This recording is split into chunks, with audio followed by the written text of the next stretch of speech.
The love you give without boundaries will teach others to love you without limits, and sometimes without looking. For 20 years, she served everyone else's plates before her own, and by the time she sat down, the food was always cold. The small town of Millersburg, Ohio, has a way of making holidays look prettier than they feel. November turns the maples to cheerleader pom-poms, the storefronts line up tin soldiers in their windows, and the church marquee on Main Street reminds everyone to count their blessings in neat, changeable letters.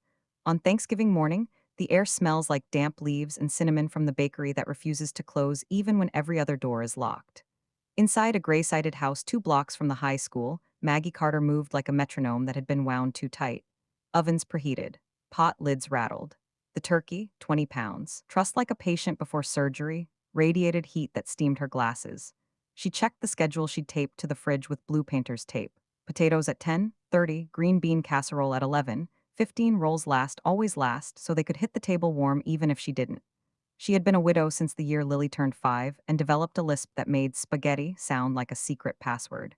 That year, Maggie learned to set 3 places. She learned that grief is a fourth chair, pulled close and never leaving, no matter how many times you pretend it's just part of the furniture.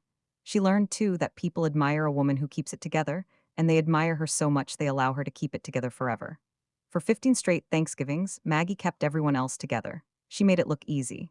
She ironed the tablecloth, fixed the wobbly chair with felt pads, and tucked handwritten place cards into folded napkins because she believed names deserved ceremony. She invited Ethan home from Ohio State with texts that included heart emojis he never answered, and she reminded Lily to power down by noon.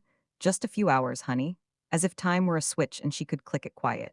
Mom, did you get the cranberry sauce, the kind with the little ridges? Ethan called from the doorway, his voice already somewhere between a request and an expectation.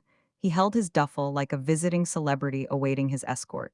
In the pantry, Maggie said, trying to keep butter off her good sweater. You can open it. Ethan kissed her cheek without seeing her face. Tradition, he said, smiling at the phrase the way some boys smile at a team logo. You always do it best. Tradition. The word rubbed like a seam in a shoe. It sounded like love and walked like pressure. Lily drifted into the kitchen a minute later, thumbs flicking, hood up. Hey, she murmured, eyes pinned to her screen. She perched on the counter, the one Maggie had asked her not to perch on since the Obama administration, and scrolled with a concentration she rarely gave to human conversation. Good morning to you too, Maggie said, keeping it light. Could you set the dessert forks? Uh-huh. Lily slid down, opened the wrong drawer, then another and another. Why do you move everything? I don't, Maggie said and smiled. She always smiled first to give other people permission to follow. By noon, Susan arrived, sister-in-law by marriage, family by insistence. Susan kissed the air near Maggie's cheek and handed over a plastic tub. I brought my famous sweet potatoes, she announced, though Maggie's memory contained no fame attached to Susan's sweet potatoes and no marshmallow either. You look tired, Susan added, a critique masquerading as concern. You really should ask for help, but you know you do get emotional about Thanksgiving. It's just a meal. Maggie lifted the lid. The tub held something orange and stubborn. Thank you, she said, and looked for a spoon that could handle both the food and the conversation. It's so wonderful you keep hosting, Susan went on, removing her coat as if it were a heroic act. With my back, doctor says no heavy lifting, and my kitchen is smaller, and the twins have soccer, and anyway, you're just better at this. Some people are natural caretakers. Some people. Maggie tasted the words like a coin on her tongue. She wondered whether being good at something obligated you to do it forever. She wondered when people stopped saying, thank you, and started saying, of course you will. The doorbell kept time with the timer. Relatives filed in with weather updates and stories about traffic, each one holding nothing in their hands but opinions. Coats landed on the guest bed, shoes piled by the door, and the fridge filled with water bottles people would open, sip once, and forget. Maggie moved between stove and sink, arranging and rescuing and stirring, most of it with her left hand because her right belonged to the oven mitt. There is a choreography to service, a pattern you learn in your bones. Maggie could carry 5 plates in a conversation, could refill a glass while nodding at a story she had heard last year and would hear again next year. She could remember who hated olives and who pretended to hate them because someone else did, who would want seconds before they took firsts. She could pilot a crowded kitchen without bumping anyone, so no one ever noticed she was there. Ethan wandered in to snag a roll, kissed the top of her head and said, smells like childhood. Lily floated through, filming a 5-second video of the pies. My friends think you're like Pinterest level, she said, not looking up. You should do recipes on TikTok, you'd go viral. Would I? Maggie said. For what? For being cute, Lily said, as if cute were a currency you could retire on. At 2 o'clock, the table dressed up. The turkey looked like a magazine cover. The gravy stood by in a porcelain boat that had outlived 2 dishwashers. Maggie arranged the place cards with the accuracy of a jeweler setting diamonds. She stood at the head of the table and asked if someone would carve. Tradition, Ethan said again, hand on the knife before she could pass it elsewhere. They bowed their heads for grace, short because hunger is always the loudest prayer, and then the clatter began, forks like rain, chairs squeaking, a dozen little requests that formed a single demand. Pass the rolls. Did we forget the salad? Where's the salt? This knife is dull. Did you make the stuffing with sausage this time? You know how I feel about fennel. Do you have almond milk? Regular is like murder. Maggie circled the table, filling the absence in each plate. More potatoes for Tom, no onions for Ruth. Extra crispy skin for the person who swore they never ate skin, and then always did. She answered questions only she could answer because she had done the work only she had done. The work is invisible until it isn't, until you stop. By the time her chair found her, the room had expanded into laughter.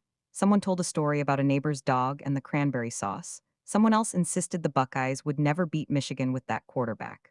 Phones pinged. A niece FaceTimed from a dorm. Glasses caught candlelight like captive stars.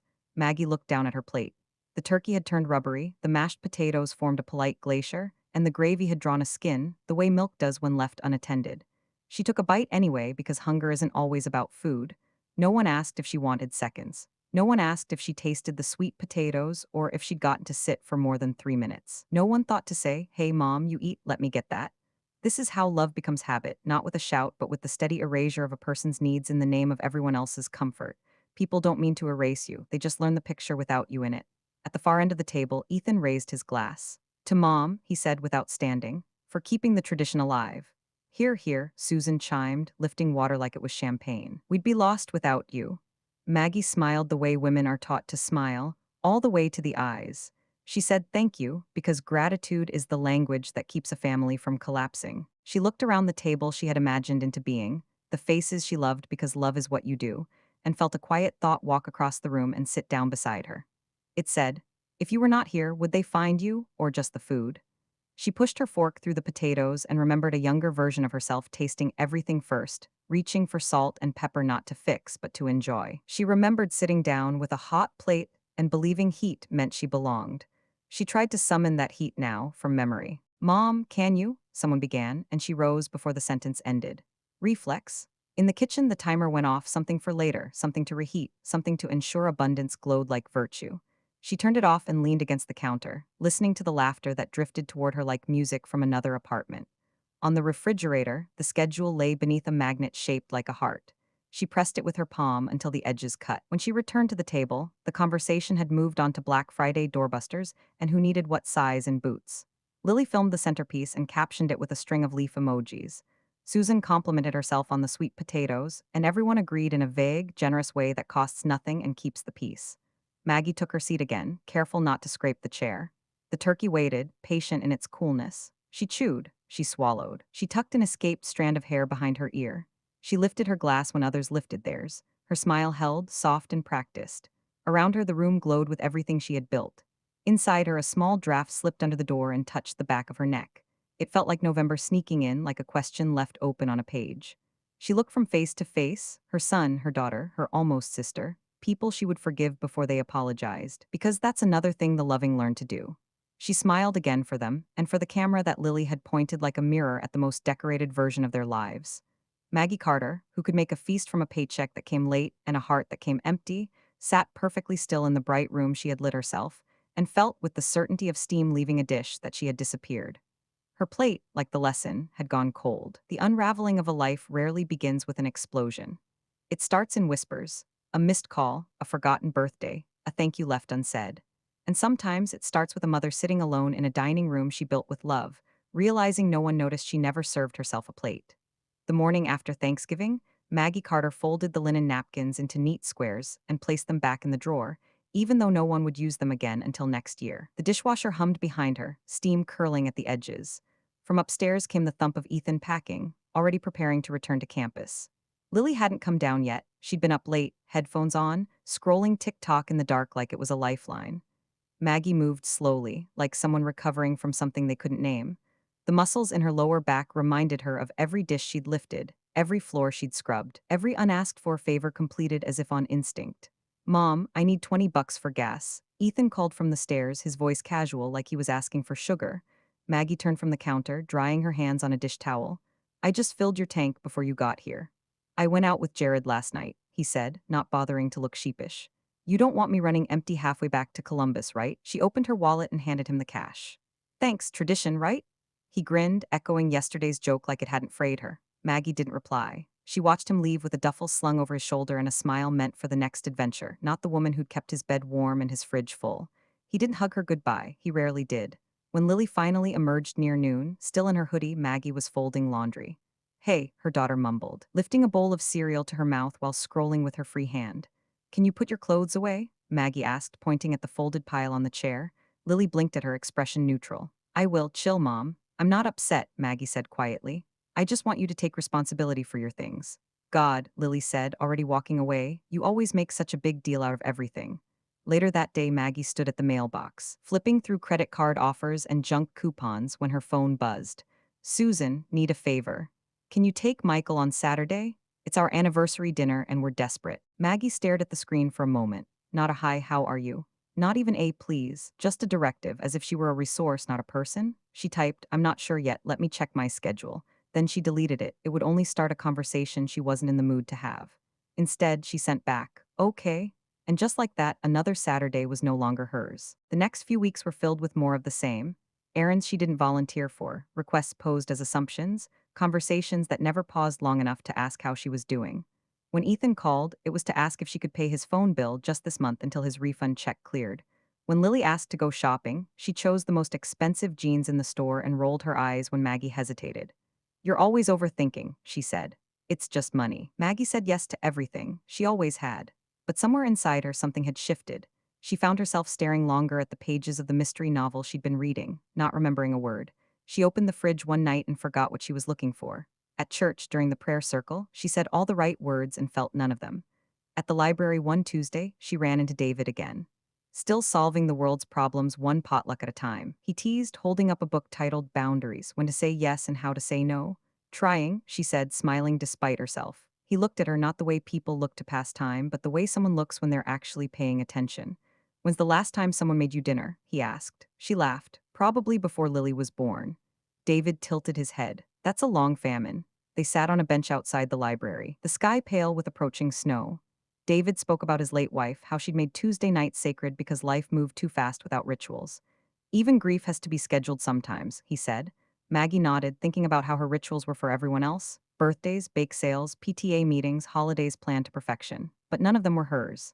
You deserve a Tuesday, he said, quiet as if reading her thoughts. That night, Maggie lay in bed and stared at the ceiling. Her house was quiet except for the slow hum of the heater. Her planner lay open on her nightstand, filled with other people's needs. Haircut for Lily, grocery list, Susan's reminder to pick up cupcakes, Ethan's dental appointment, which he had asked her to schedule. She closed the planner, set it aside.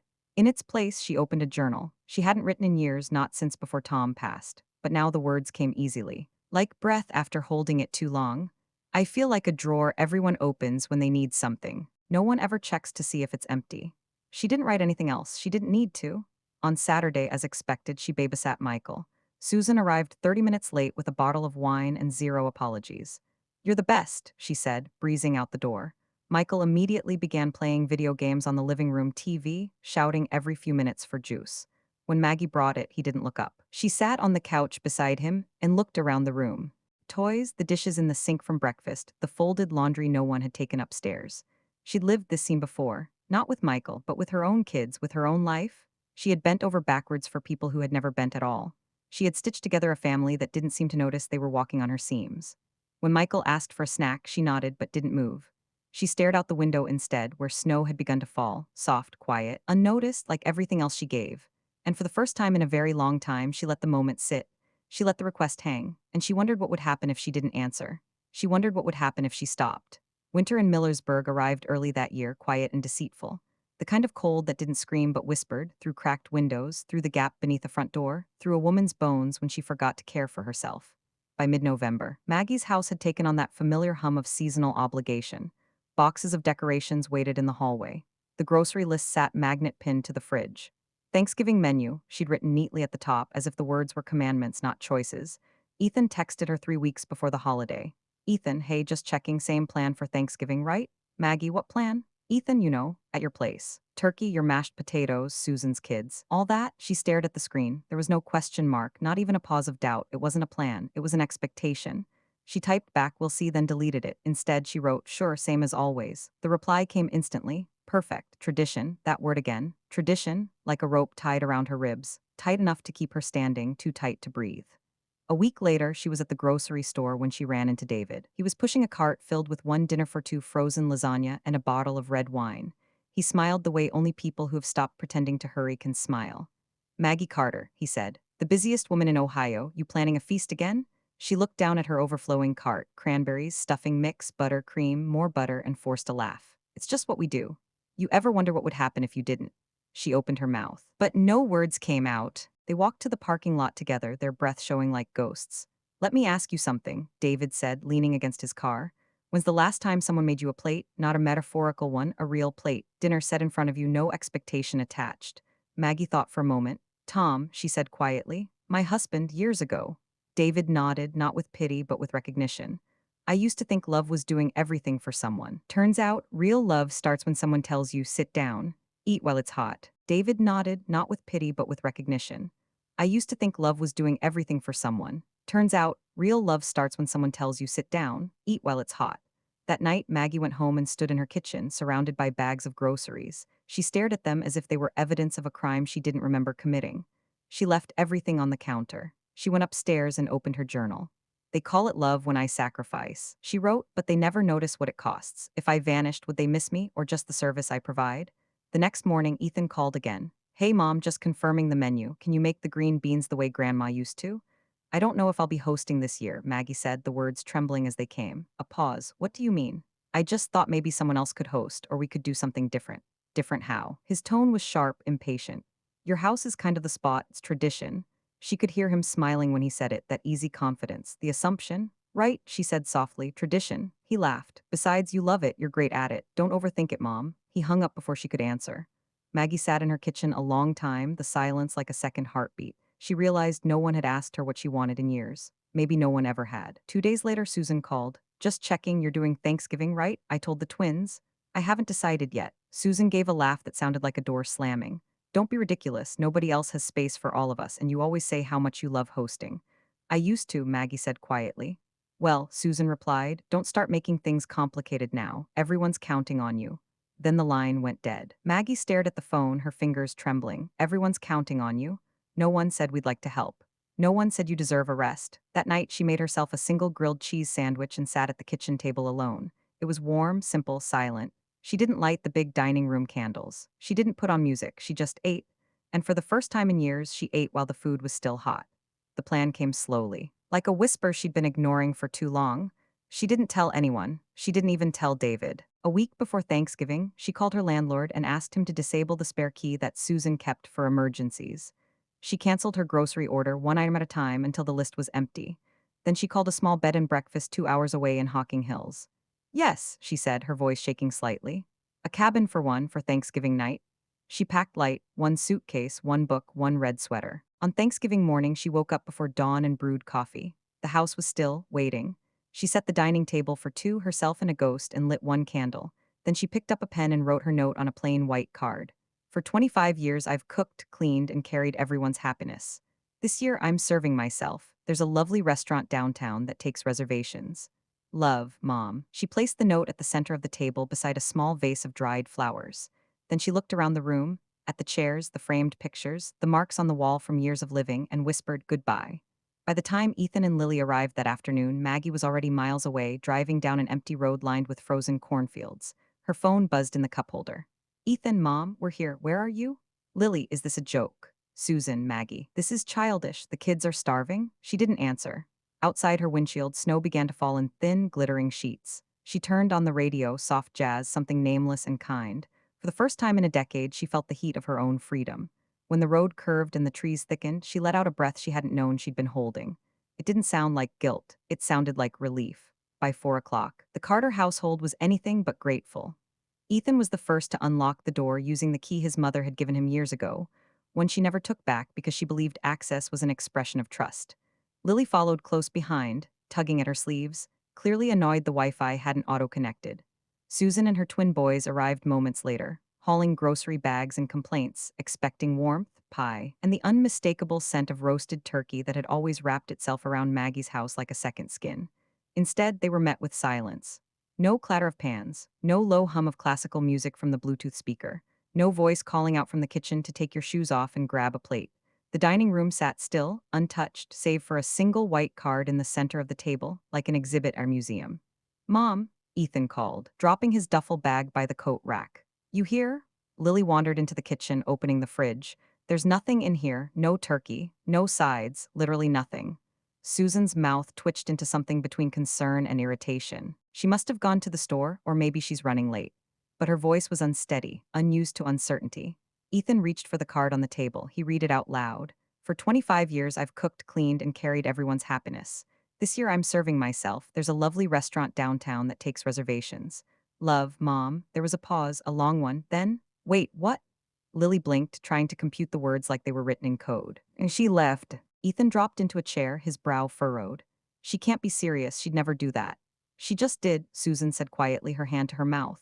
The twins, oblivious, started asking where the snacks were, already rifling through the pantry. But there were no crackers, no soda, not even microwave popcorn. Maggie had thought of everything. I don't understand, Ethan said, rising again and pacing. She didn't say anything, not a word, just a note. Lily crossed her arms. She said something actually. She said she was tired, a lot, we just didn't listen. Susan sat down heavily, brushing her fingers over the cloth napkins Maggie had left folded in a basket on the counter. I told her she was being emotional, she muttered. God, I thought she liked doing this. She never said she didn't. She didn't have to, Lily said softly. We just never asked. Outside, snow had begun to fall, the kind of light, soft flurries that made Maggie's house look like the inside of a snow globe. But today it felt cold, empty, as if someone had taken the warmth with them. Ethan picked up his phone. I'm calling her. It rang, straight to voicemail. He tried again, same. Lily texted, where are you? Is this some weird lesson? Come home, please. Nothing. The twins started whining about food. Susan's irritation returned like a reflex. Well, we have to do something. We can't just sit here starving. The kids are losing it. There's a pizza place open, Ethan offered weakly. On Thanksgiving, Susan scoffed. It's that or nothing, Lily said, pulling out her own phone. She's not coming back tonight. They ended up ordering pizza, thin crust, 2 large pies, one without cheese because one of the twins had developed a lactose intolerance last spring. They ate off paper towels. No one made a toast. No one said grace. The house was too quiet. It had never been this quiet on Thanksgiving. Miles away, Maggie sat curled under a knit blanket in the corner of her cabin, the fire crackling low in the stone hearth beside her. She was barefoot, wearing the red sweater she'd packed, sipping a glass of red wine slowly and deliberately, as if every sip were an act of rebellion.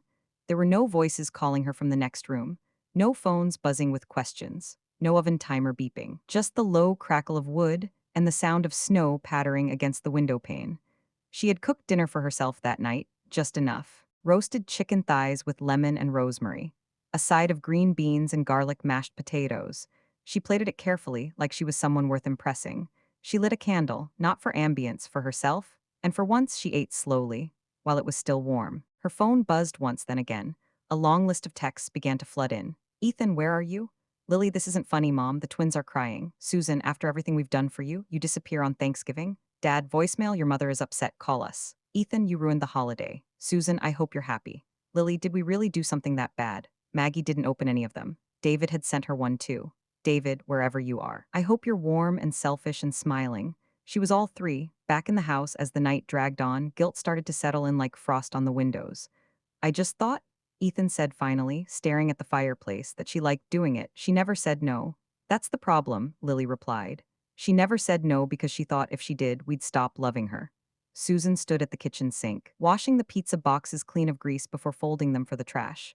For the first time, she realized how strange that habit was, how unnecessary, how much of Maggie she had mimicked without ever understanding. Maybe, Susan said, she needed us to notice before she had to disappear. They stayed that night in the house, not out of comfort but obligation. The firewood ran out by midnight. The twins fell asleep on the couch in front of a movie no one really watched. Ethan lay awake on the guest bed, scrolling through old texts from his mother, the ones where she reminded him about flu shots, about rent, about calling his grandma. She had always said I love you by remembering what he forgot. Lily, in her old room, sat by the window with a blanket wrapped around her shoulders, watching the snow fall into silence. She texted her mother again, this time without expectation. I think I get it now. I'm sorry. No reply. Just the quiet, but somehow the silence didn't feel cruel. It felt earned. In the cabin, Maggie finished her wine and pulled a book onto her lap. She read a chapter, then another, and then closed it, not because she was tired, but because she wanted to sit with the stillness. For the first time in her adult life, she had said no. Not out of spite, not out of anger, but out of love for herself. She would go back eventually. She would answer them, not tonight, not with apology, but with clarity. She had given them everything, and now, finally, she had given herself something too, a room of her own, a table set for one, a warm meal, and silence that sounded, at long last, like peace. The morning after Thanksgiving, the Carter house sat in a quiet no one quite knew how to name.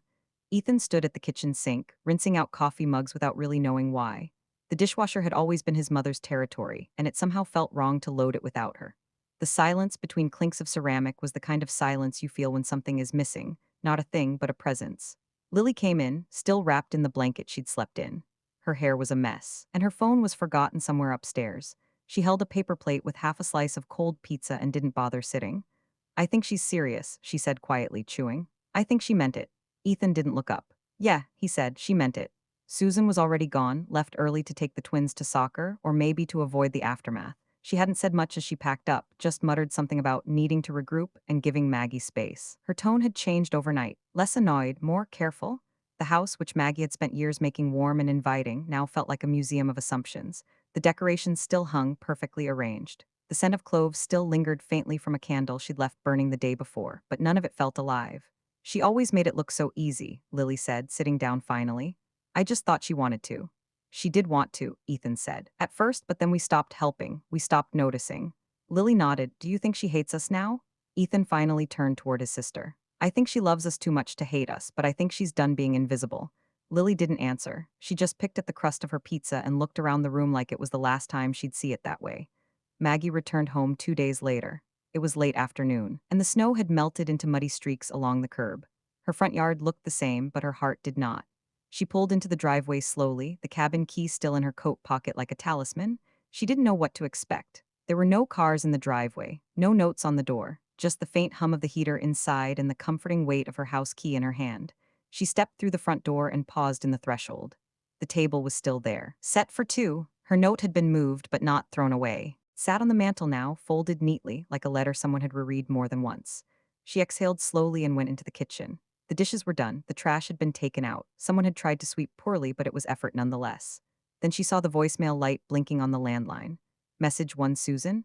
Hi Maggie, I've been thinking about everything. I shouldn't have assumed you'd just do it all again. That was wrong. If you ever want to talk, I'm here. And if you don't, I get that too. Message 2 Lily. Mom, I just wanted to say I'm sorry. For not seeing you, for acting like you were just background. You're not, I love you. Please come home when you're ready. Message 3 Ethan. Hey mom, I screwed up. I think I knew it even before you left, but it hit me hard. I'm sorry. If we do this again, Thanksgiving, Christmas, anything, I want to help. I want it to be yours too, not just ours. Maggie leaned against the counter, hand over her heart. She didn't cry, but she felt something warm spread through her like tea in cold hands. Not relief, not victory, but something quieter. A rebalancing. Christmas came slower that year. The invitations were not assumed, they were requested.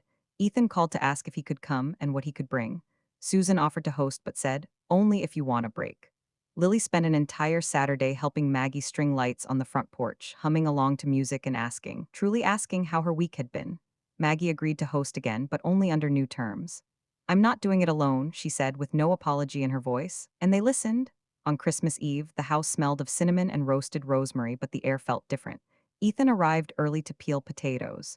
Lily baked cookies from scratch and burned the first batch, and Maggie didn't fix it. She just laughed and let her daughter start over. Susan brought wine and stayed in the kitchen to help stir gravy, something she hadn't done in years. The twins set the table, fighting over the placement of napkin rings, and Maggie didn't correct them. It wasn't perfect, but it was shared. And when they finally sat down to eat, no one touched a fork until Maggie did. The turkey was hot, the rolls were still steaming. Her plate, for once, was full and fresh. And when she took the first bite, every eye at the table watched her, not because they were waiting for her approval, but because they wanted her to be seen. Ethan raised his glass. To Mom, he said, standing this time, for teaching us what real love looks like and what it doesn't. Maggie smiled, not the practiced smile, not the hostess smile, a real one that reached her eyes, her bones, her memory. She looked around her table, and finally felt like she belonged to it. She lifted her glass, steady and full. To being fed, she said, and not just needed. Later that night, when the dishes were done by everyone and the last laugh had faded into yawns, Maggie stood by the kitchen window and watched the snow begin to fall again. Soft, silent, clean, and this time she didn't feel like it was stealing warmth. She felt instead like it was making space, for peace, for balance, for her. In the days that followed Christmas, Maggie Carter found herself listening more than she spoke. She listened to the creak of the wooden steps as Lily came down in the morning, no longer buried in her phone, but asking, "Do you want coffee?" She listened to Ethan talking on the phone with his roommates, telling them how this year's Christmas actually felt like a holiday, not a job interview. She even listened to the silence of her own home when everyone had left, the kind that used to feel like abandonment but now felt like space she'd earned. It was a different kind of quiet, one that didn't echo with guilt or the ghosts of obligations left undone. This was quiet as a choice, quiet as grace. On New Year's Day, Maggie stood at the dining room table with a fresh planner in her hands. She'd always bought one this time of year, something with floral designs or motivational quotes on the cover, but they had always ended up filled with other people's schedules. Dance recitals, dentist appointments, potlucks, bake sales. Now, for the first time in decades, she flipped to January and stared at the blankness of it. There was nothing written yet, and she didn't feel behind. She turned to the first page and wrote three small words in the top corner: "My time matters." Later that week, David called. His voice, as always, was a comfort. "I've been thinking about you," he said, "wondering how the holidays turned out." They turned, Maggie said, smiling. They really turned. They met for coffee at a small place near the library where Maggie had once run into him by accident. Now it felt like something that had been waiting to happen. He brought her a book, a used copy of The Art of Doing Nothing. "You're trying something new," he said. "This might help." Maggie turned it over in her hands. "I've never been good at nothing." "You've been excellent at everything else," David replied. "Might be time to try."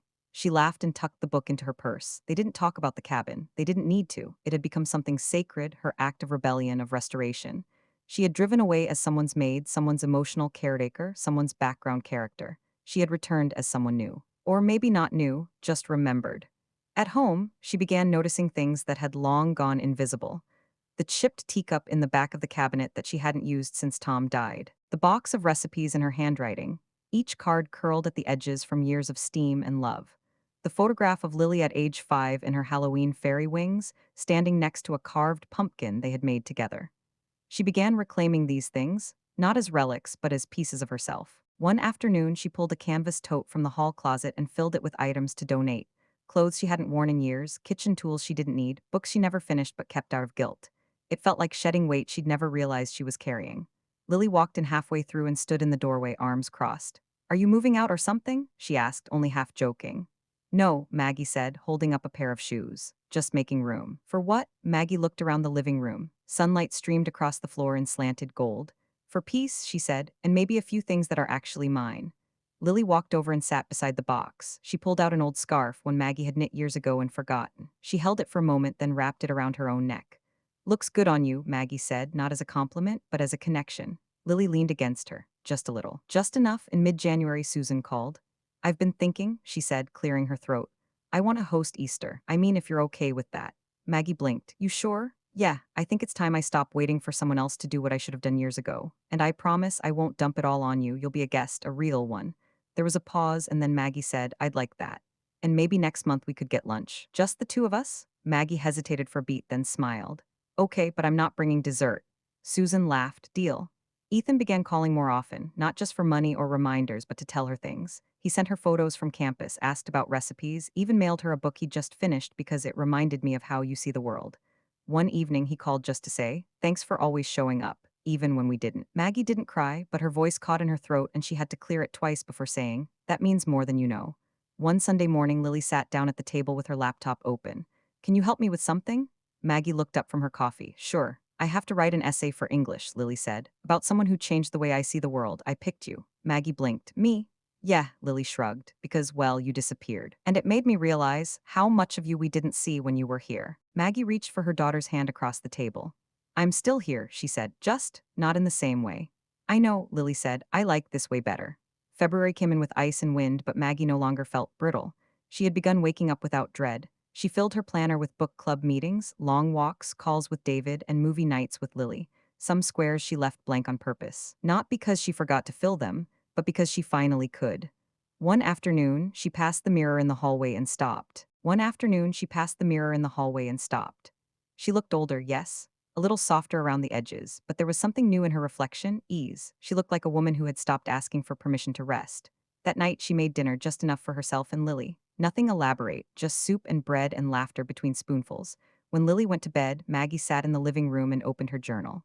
I am not a meal planner, a chauffeur, a maid, or a miracle worker. I am not the holiday itself. I am a woman, and I deserve a seat at the table. She closed the journal and leaned back, the fire flickering softly beside her. Outside, the world was still cold, but inside was warm, and this time the warmth belonged to her. By March, the light had changed. It filtered differently through the kitchen windows in the morning, less pale, more golden. Maggie noticed these things now. Light, warmth, the smell of her own coffee, the quiet crackle of the radio in the background playing a Nina Simone song she hadn't heard in years. She sat at the table with her breakfast, 2 eggs soft poached, toast buttered just the way she liked it. No one had asked her to cook. No one expected her to serve. The plate was hers and hers alone. She didn't rush through it, she savored. That had become something of a theme lately, savoring. She savored early mornings in a robe that wasn't stained with flour. She savored conversations with Lily that didn't begin or end in conflict. She savored text messages from Ethan, who had recently sent her a photo of his attempt at a roast chicken. It's not burnt, it's just enthusiastically crispy. She had laughed, genuinely. One Sunday, she hosted brunch, not for the family, not out of duty, but for herself, for joy. She invited David, her friend Jan from the library, a neighbor from down the street who had lost her husband last year and didn't know how to cook for one. It was nothing extravagant. A quiche, a fruit salad, some mimosas. When they arrived, Maggie wasn't in the kitchen rushing between burners. She was in the living room, barefoot, laughing.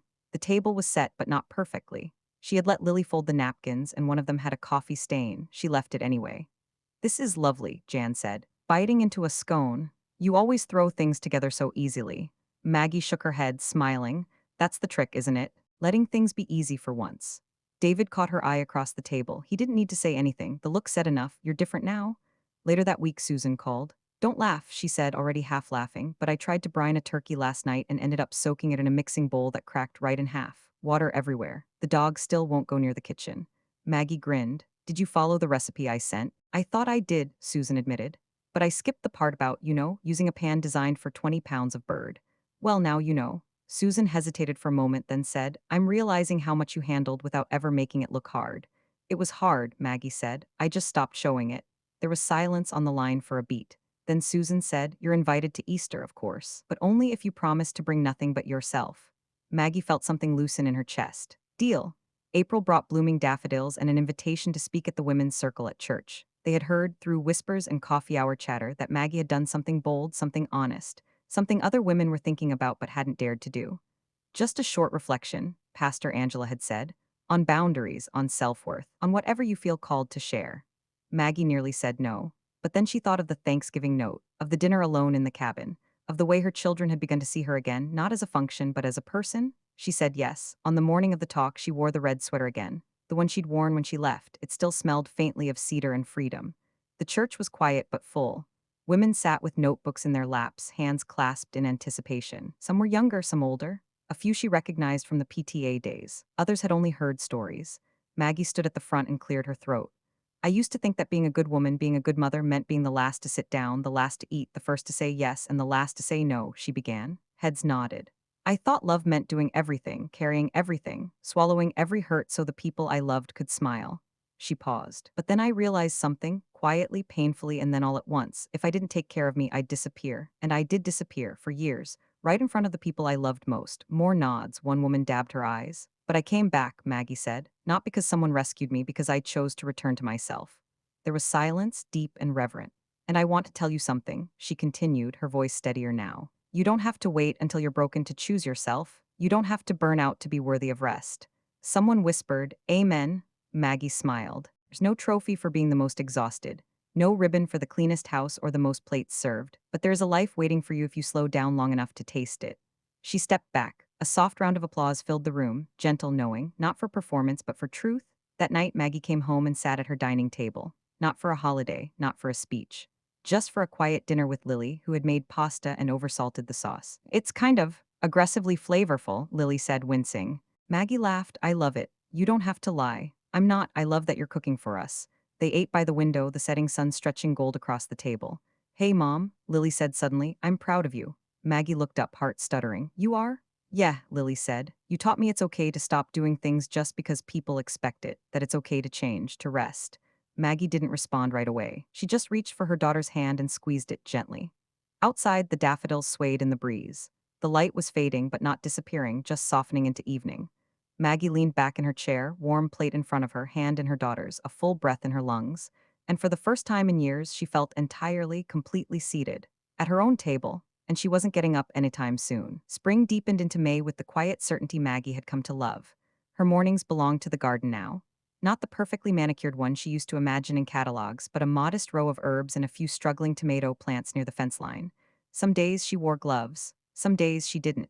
Either way, the dirt beneath her fingernails no longer felt like a burden. It felt like grounding. Life had slowed, but not stalled. She had become deliberate in the way she moved through her days. She chose what to say yes to. She let herself say no without explanation. And still, not everyone approved. It began with a phone call from her sister-in-law's cousin, Karen, who Maggie had barely spoken to in 2 years, but who apparently still had Maggie's number saved under the strong one.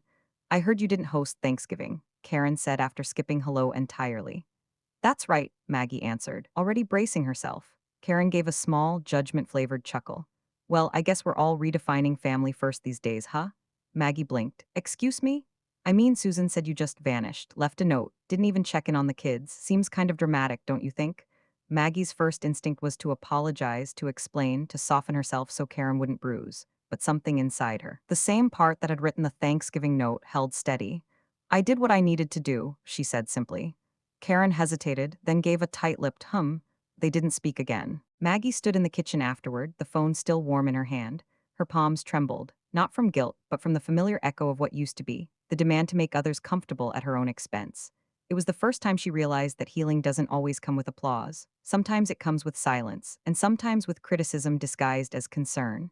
That week, she ran into an old friend from church at the post office. You look great, the woman said, squinting like Maggie had changed hair color or religion. You seem different. I am, Maggie said. Oh, good different or bad different? She asked with a small laugh. Free different, Maggie answered, smiling. The woman blinked, nodded politely, and never asked what that meant. One evening, she was organizing the hallway closet when she found the old family photo album, the one she hadn't opened since before Tom died. She sat on the floor, cross-legged, flipping through thick pages filled with matte prints and frayed edges. There was Lily, toothless and beaming in her first-grade class photo. Ethan in his Little League uniform, grass-stained knees and one sock pulled higher than the other. There was Maggie, too, in the background of every shot, holding jackets, carrying diaper bags, cropped out by accident or maybe on purpose. She ran her finger over the edge of one photo, her standing at the stove in the old house, back turned, apron tied. The caption written by Tom in blue ink read, Thanksgiving Hero. She smiled, but it faded quickly. She couldn't remember that year, she'd been too tired. She closed the album gently and whispered, I deserve to be in the picture. Mother's Day approached like it always did. Floral ads, brunch menus, forced sentiment. Maggie had never loved it. It always felt more like performance than appreciation. Another day where women were praised for how much they endured, not how much they lived. This year, she told the kids not to make a fuss. Of course, they didn't listen. Ethan arrived early with pastries from the bakery in town and 2 cups of her favorite dark roast. He didn't lecture her about hosting. He didn't even try to take over the table. He just sat beside her and said, You're really good at being a person. It made her laugh. Lily gave her a small wrapped box and a handwritten card. Inside the box was a silver necklace, simple and beautiful. The pendant was a tiny open door. Maggie touched it with shaking fingers. Why a door? Lily shrugged. Because you walked through one and you didn't close it behind you. The card read, You didn't just save yourself, you showed me how to do it too. Love, your daughter, your witness. Maggie couldn't speak. She just held her daughter close, heart full and silent. That evening she took a walk through the neighborhood alone.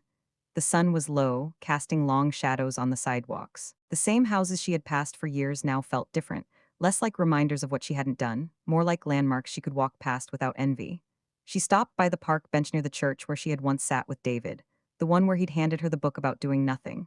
He had called earlier that week and asked if she wanted to go away with him for a weekend. Just a small trip, no kids, no obligations.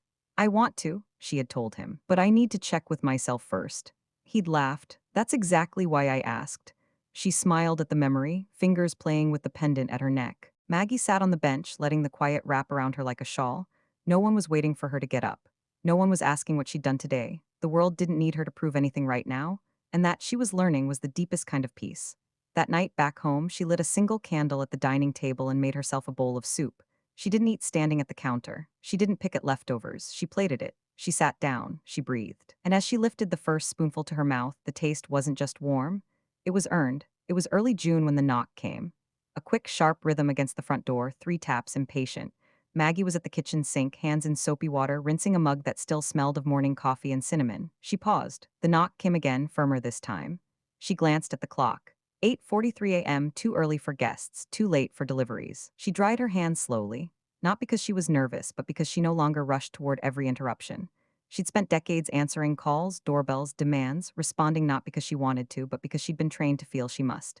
Now, standing in her quiet kitchen, Maggie Carter made a choice. She didn't open the door. The knocking stopped after a minute. Whoever it was didn't leave a note, didn't call out. She heard footsteps retreat, then silence. A year ago, she would have opened it, even if she was tired, even if she wasn't ready. She would have offered tea, a seat, a favor she didn't have the energy to give, but not anymore. That small decision, one most people wouldn't think twice about, felt like a quiet revolution. And Maggie had learned that revolutions didn't always need to be loud. Sometimes they looked like ignoring the door, finishing your coffee, and reclaiming your morning.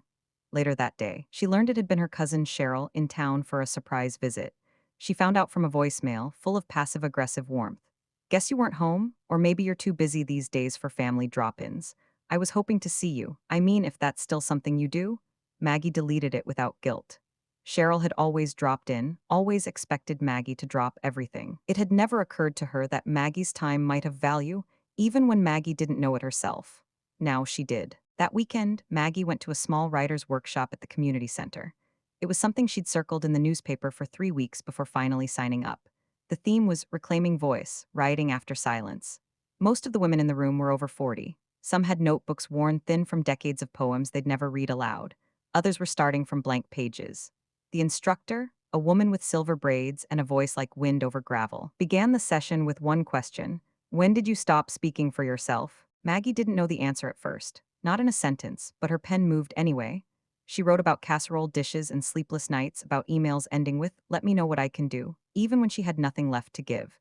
She wrote about the Thanksgiving note, about the silence afterward, about the peace that followed.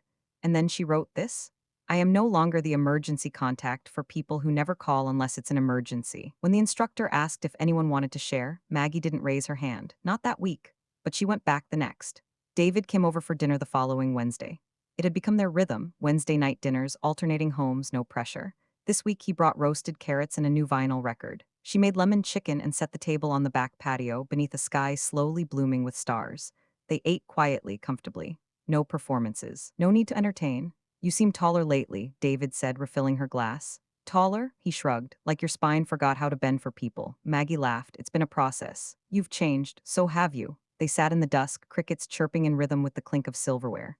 After dinner, he reached across the table and said, Can I ask you something? She nodded. Do you think you could ever let someone take care of you? Not just admire your strength, but actually hold the weight when you need to rest? Maggie inhaled, not because it was a hard question, but because it was an honest one. And for years, honesty had been buried beneath politeness, self-sacrifice, and the slow erosion of boundaries. I don't know, she said, but I think I want to try. David didn't say anything. He just smiled and squeezed her hand. That was enough. A few days later, Lily came home from school with a question of her own. Can I skip graduation rehearsal tomorrow? Maggie looked up from her book. Why? Because I want to take you to breakfast. Maggie blinked. Really?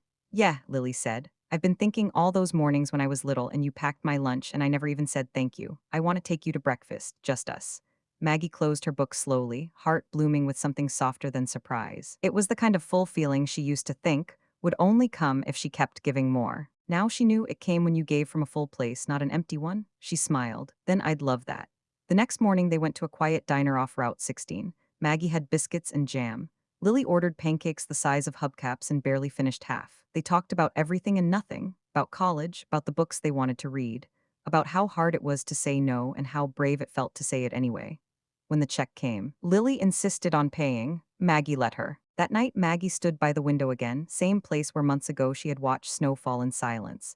But now the world was green again, the trees full, the breeze warm.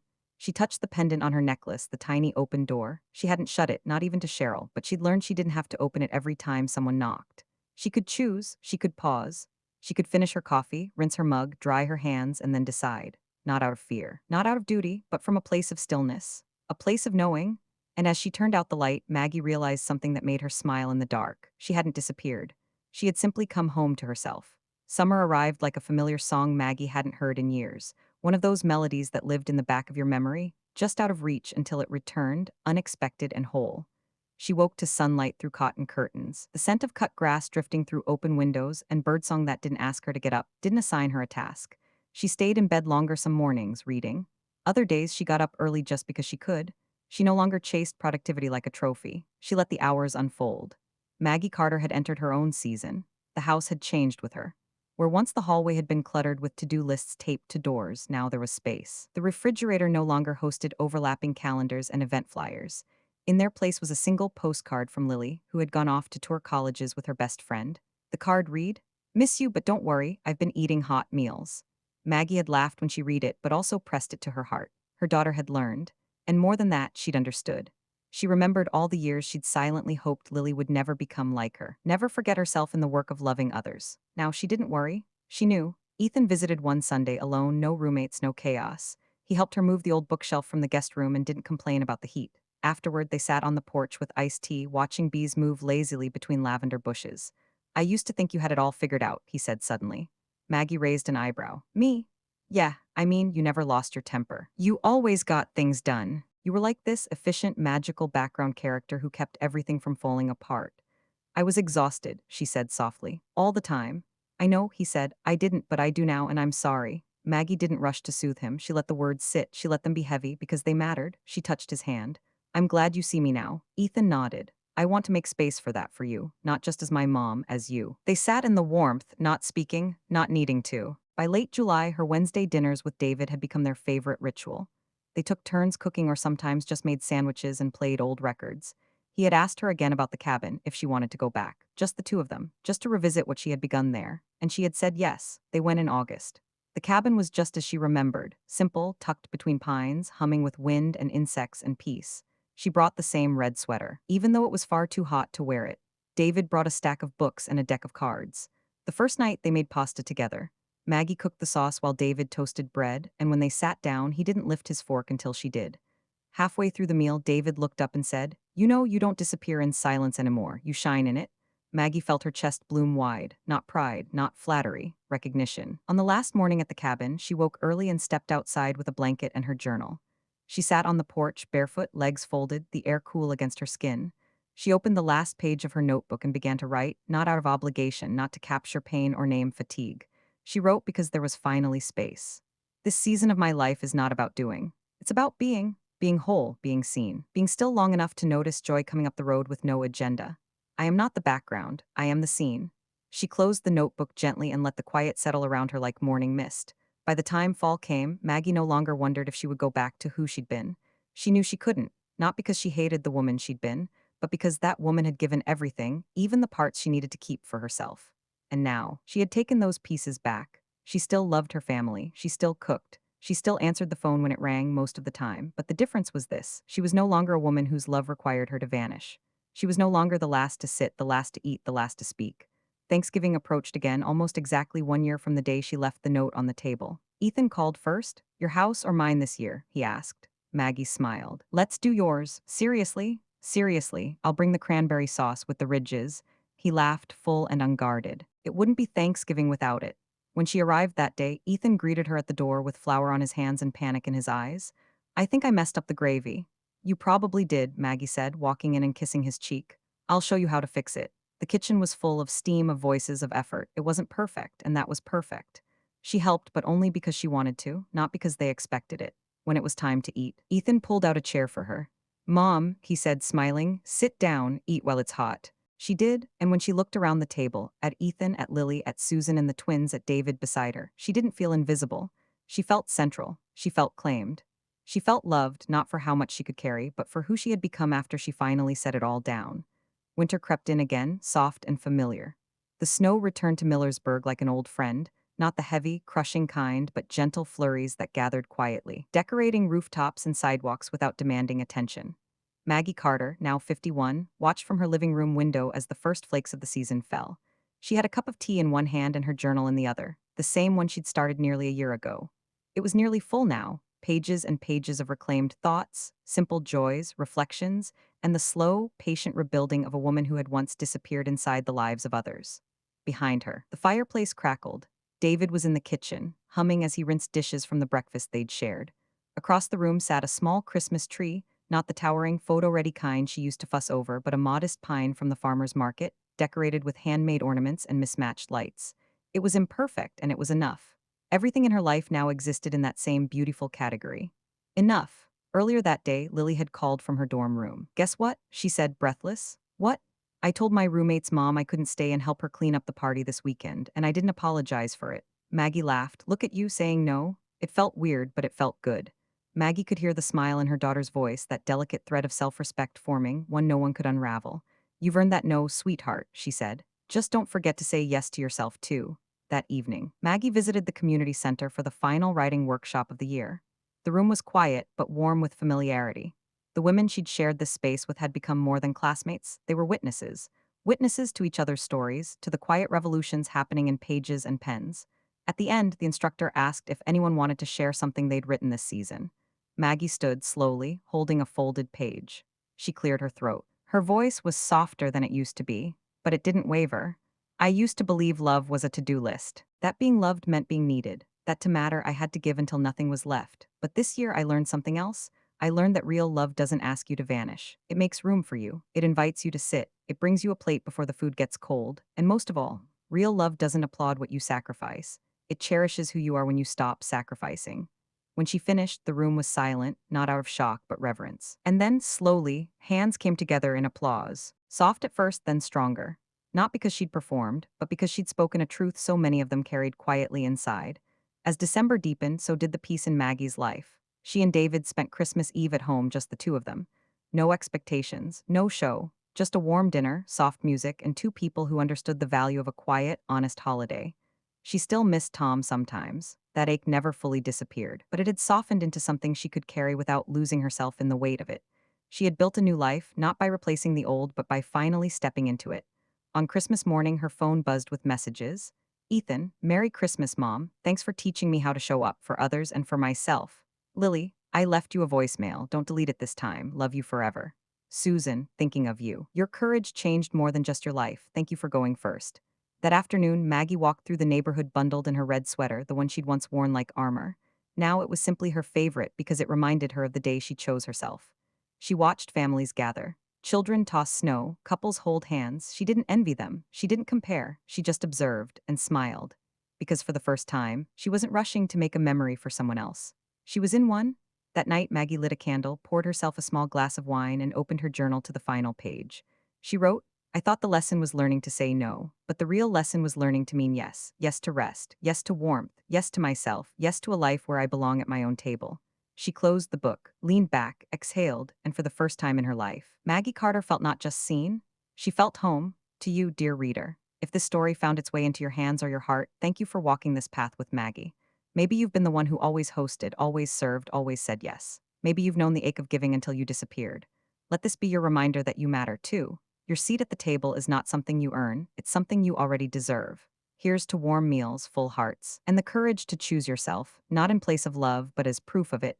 Wishing you peace, health, and a family that sees you not for what you do, but for who you are, with gratitude, the author.